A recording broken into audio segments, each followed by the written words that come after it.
Bonjour et bienvenue dans la chaîne Mathématiques Sciences. Aujourd'hui je vais présenter et expliquer une nouvelle vidéo. Cette vidéo donc tout simplement physique-chimie sur le thème numéro 1, organisation et transformation de la matière. Et plus précisément une vidéo dans laquelle nous allons parler de la structure des atomes. Dans une prochaine vidéo également, je ferai peut-être une vidéo pour vous parler de l'histoire de la représentation des atomes. Ok, parce que au final j'ai essayé de tout compacter, mais je vois que ça prend trop de temps en fait. Donc là, du coup, on va juste ici parler de la structure et des dimensions des atomes. Et ainsi, dans une prochaine vidéo, on reparlera de l'histoire de la structure des atomes. Ok, puisque ça, bien évidemment, c'est une grande histoire qu'il faut bien savoir. Ok, alors donc les atomes, c'est vraiment des objets tout petits. Ok, donc voilà. Et donc ces objets tout petits, ils ont une belle histoire. Ok, donc on racontera ça dans une prochaine vidéo, malheureusement. Donc justement, un atome, c'est quoi? C'est tout simplement un noyau. Un noyau dans lequel vous avez des protons et des neutrons. Protons qui sont chargés, et également des neutrons qui au contraire sont neutres. Ok, voilà. Alors là, bien évidemment, en quatrième, généralement on vous demandera pas tout ça. Déjà, si vous savez que dans le noyau il y a des protons et des neutrons, c'est déjà très bien. Ok, après on vous demandera pas comment c'est chargé et tout. Ok, ça relève plutôt du programme de troisième généralement. Et généralement, même en quatrième, je crois pas qu'on introduise la notion de protons et de neutrons dans le noyau. Bon, en tout cas, bon, ça fait rien, vaut mieux quand même en parler de tout ça. Bon, donc là, vous avez le noyau, qui représente environ 99% de l'atome. Et ensuite, vous avez ce qu'on appelle les couches électroniques. Ok, voilà. Donc en gros, c'est des petits cercles dans lesquels peuvent tourner peuvent circuler les électrons. Ok, les électrons, ce sont les petites billes, en gros, voilà. Ok, ce sont les petites billes qui sont autour de l'atome. Enfin, autour du noyau de l'atome. Ok, donc en gros, ce modèle-là, que je vous montre là, on pourra assimiler ça en gros au système solaire. C'est-à-dire le Soleil qui représente environ 99% du système solaire. Et après les petites billes là qui représentent chaque planète. Ok, voilà. Donc en gros ici les électrons. Donc là, ici donc sur la première couche électronique, ok, donc chaque cercle en gros on appelle ça une couche électronique. Et sur la première couche électronique on peut mettre juste 2 électrons. Ok, donc déjà si vous retenez ça c'est super. Après donc sur la deuxième couche électronique on peut y mettre un petit peu plus, je crois qu'on peut en mettre 8. Ok, voilà. Et puis après donc plus il y a de nombre de couches électroniques, plus en fait il y a plus d'électrons. Ok, et donc s'il y a plus d'électrons et donc plus des couches électroniques, ça veut dire que ton atome est de plus en plus grand. D'ailleurs, si on doit vous demander quel est l'atome le plus petit, réponse c'est l'hydrogène, puisqu'il a un seul électron. Ok, et ne répondez pas à l'hélium, l'hélium en a 2. Ok, alors là justement, je vais faire une petite parallèle aussi. Donc là, ça c'est prévu également que je fasse une petite vidéo là-dessus, sur la classification périodique donc des éléments. Mais ça fait rien, je préfère vous en parler maintenant. Quand vous allez voir cette classification périodique des éléments, surtout le numéro qui est indiqué, ok, donc par exemple hydrogène 1, ok, le petit numéro qui sera indiqué, et du coup va vous indiquer en fait le nombre d'électrons qu'il y a donc dans l'atome. Hélium 2, c'est-à-dire qu'il y a 2 électrons dans l'atome d'hélium, ok, ainsi de suite, ainsi de suite. Ok, alors là aujourd'hui on compte environ 120 atomes de base. Ok, avant on en comptait un petit peu moins, par exemple avant 2016 je crois qu'on en comptait à peine 114. Ok, là aujourd'hui on en compte un petit peu plus, on en compte environ 118, 120. Ok, voilà. Bon, vous pourrez fouiller dans votre livre de physique, il y en a tout plein de sortes d'atomes. Ok, donc du coup ici nous avons ce qu'on appelle les couches électroniques. Ici le noyau. Ici, quand vous avez un électron qui est tout seul, on appelle ça, nous, un électron célibataire. Ok, voilà.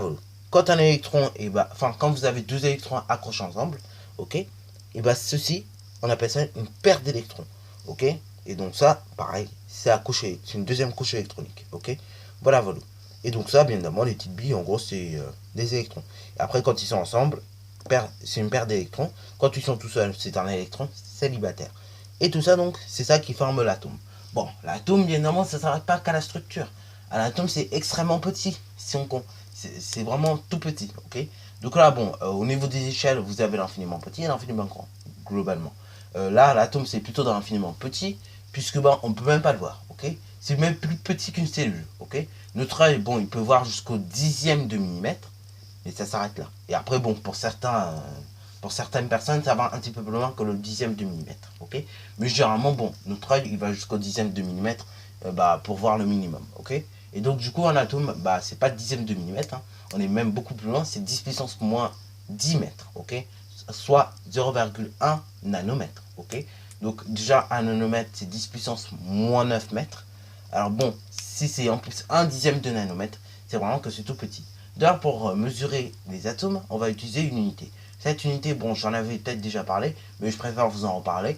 On appelle cela l'Armstrong, ok. Un Armstrong, et ben en gros, c'est tout simplement, un dixième de nanomètre, ok. Voilà, en gros, bah justement, c'est pour mesurer les atomes. Et donc un atome, il est compris entre 0,6 Armstrong et donc 6 Armstrong, ok. Voilà. Donc là, ça dépend de la taille, ok. Là, par exemple, l'atome, le plus petit, c'est-à-dire donc l'hydrogène, justement, il sera plutôt entre 0, il sera en tout cas dans la première intervalle, c'est-à-dire donc à 0,6 Armstrong, ok. Donc ça fait vraiment pas beaucoup, c'est-à-dire 0,6 nanomètres, ok. Donc ça fait 0,06 nanomètres. Donc vraiment c'est vraiment tout petit, ok.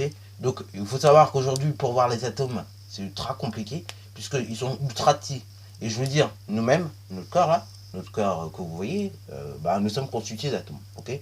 Voilà, le monde qui nous entoure est constitué d'atomes. Les maisons, l'univers, tout ce que vous voulez, c'est constitué d'atomes. Le monde, vraiment, l'univers, en gros, c'est constitué d'atomes, ok. Les atomes sont présents partout. D'ailleurs, à la formation de l'univers, donc avec le Big Bang, ok, déjà, les atomes n'étaient pas encore bien formés, ok. Mais après, au fur et à mesure, une fois que le Big Bang est passé, les atomes ont commencé à se former, ok. Voilà.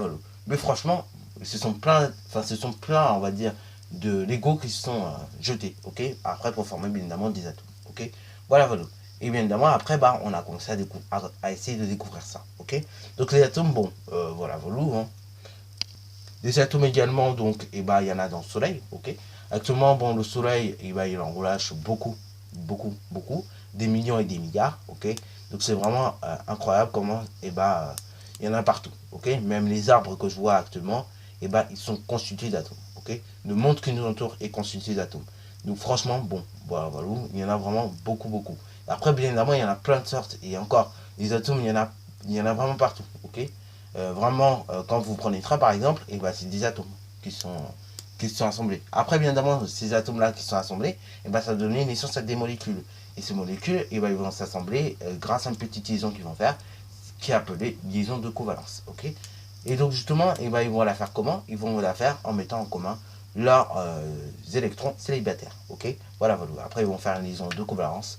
Ça va donner une molécule. Et après, une fois que la molécule est faite, ça va pouvoir donner après, par la suite, des objets. Ok. Voilà. Donc bon, voilà, ça c'était pour la structure et les dimensions de l'atome. Donc du coup, sur ce, donc, c'est déjà la fin de cette vidéo. Si tu as bien aimé, n'hésite surtout pas à liker, à commenter, et bonne reste à toi en mathématiques et en sciences. Et du coup, dans une prochaine vidéo, on verra l'histoire des atomes.